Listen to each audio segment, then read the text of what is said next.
যাই হোক, সাকেত গোখেলকে এবং ইউসুফ পাঠানকে রাজ্যসভা এবং লোকসভায় পাঠান, তখন ওনার মনে থাকে না।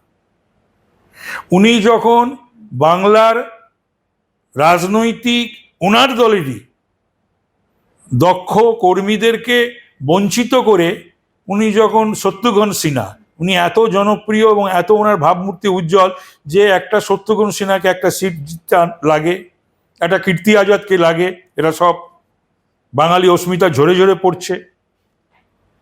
এমনকি সাগরিকা ঘোষ এবং সুস্মিতা দেব, এদের এরা বাঙালি, টাইটেলও এদের নাম সবই ঠিক আছে, কিন্তু ওরা তো পশ্চিম বাংলাটাকে নিশ্চয়ই ওনার সঙ্গে যারা রয়েছেন, তৃণমূলই যারা করেন, তাদের মতন করে তো আর চেনেন না বা জানেন না। রাজীব কুমারের জায়গায় বা এই সুস্মিতা দেব বা এই সাগরিকা ঘোষের জায়গা বা এই মেনকা গুরুস্বামীর জায়গায় তো পাঠানো যেত না? তখন বাঙালি অস্মিতা ঝরে ঝরে পড়লো না?